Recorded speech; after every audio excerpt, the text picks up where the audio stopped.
Welcome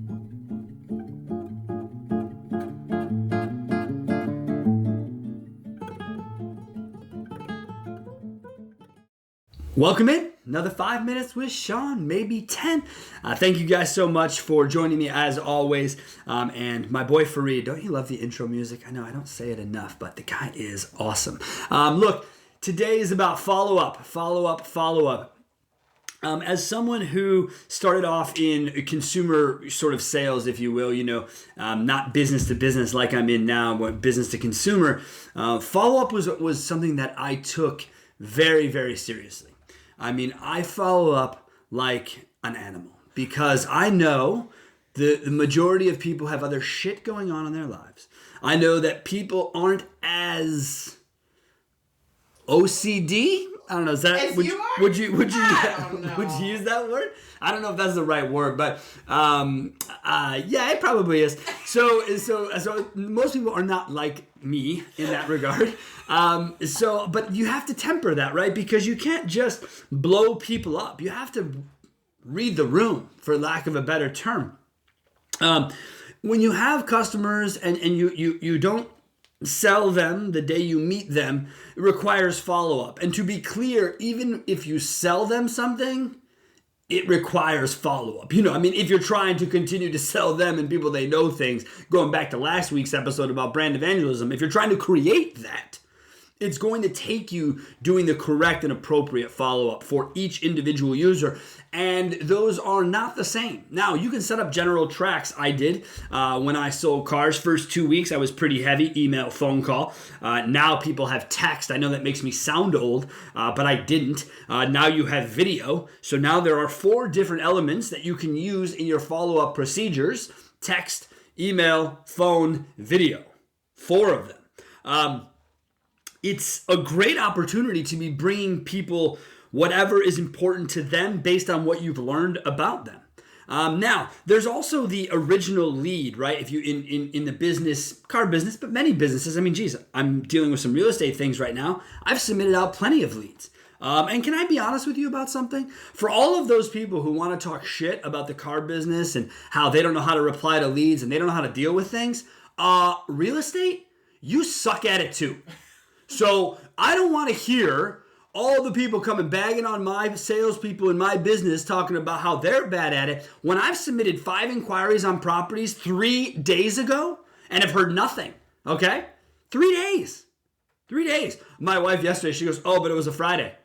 What the fuck? It don't make a difference. Friday, Saturday, Sunday. These are work days, people. These are work days, especially in today's world. Work never ends, okay? If you want to get it done right, it never ends. So in follow-up, I got no follow-up.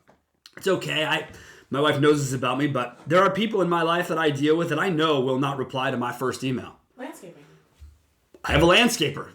Guy does great work. Takes 3 emails to get him to say anything to me. And I don't know. He's a bigger operation for his size, right? Does a lot of business. But still, I know it's going to take 3 emails to get my guy to get back in front of me. But I know that about him. So it doesn't necessarily bother me in my follow-up because it's expected. I get that of that person. So in sales, you have the pre-sale follow-up. So I had a cadence that was 2 weeks heavy in the front. And then every 30 days, I would just touch base with someone just to find out where they were. Because my job, if I couldn't sell you something, the other job was to basically figure out where you were. So if you bought something, then I had a whole different plan for you. It was, you bought something? Cool. Did you buy a like model? Oh, you did, just from a different store? Oh, that sucks. Whatever. Let me invite you in for service. Let me give you your first oil change for free. Sean, why would you do that? You didn't sell him a car. Because I want to sell him the next car, and I guarantee you the dealership that they're at isn't treating him as well as I am for not selling them something. Okay?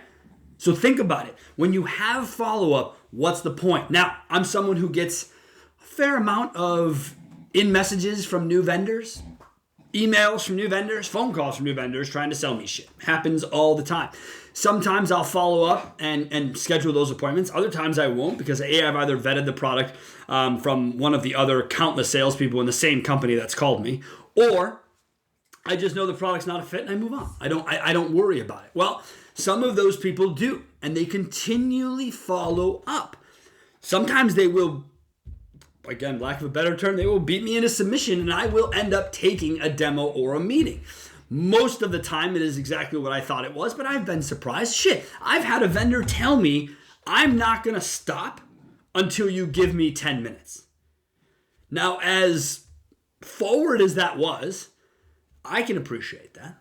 So I'm fine. Let's go. I'm all ears. I want to hear it. There is a difference in business to business follow-up than there is business to consumer follow-up or consumer to business, however you want to look at that. Business to business follow-up, I don't do it.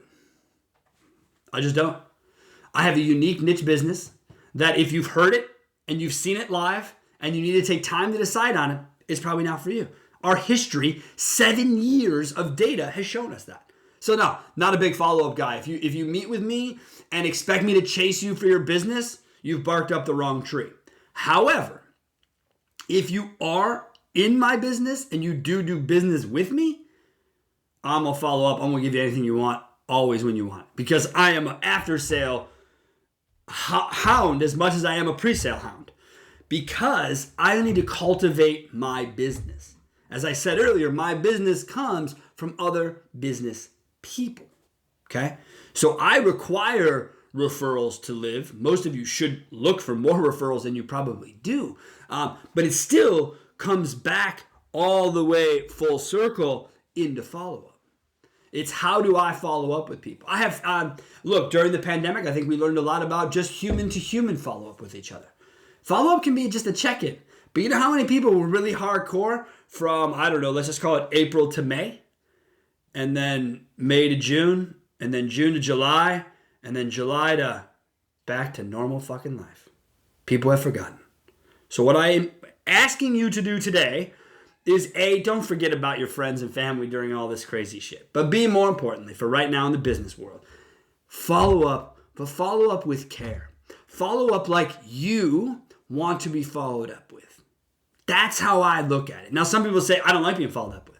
Okay, well then you probably won't do much follow-up on the front half. That's okay. Try not to be overly aggressive. I mean, 3 emails or 3 points of contact in one day after receiving a lead is probably a bit much. But a phone call and a video, perfect. Puts you right in front of the customer, gets you exactly what you need. Those of you who aren't using video and text for your follow-up, please pull your head out of your ass and start using it. It is the easiest, simplest form to have engagement that can be next level. Not to mention, email is showing open rates like the late 90s right now, okay? People are opening emails, they're looking at them, they're spending time in them.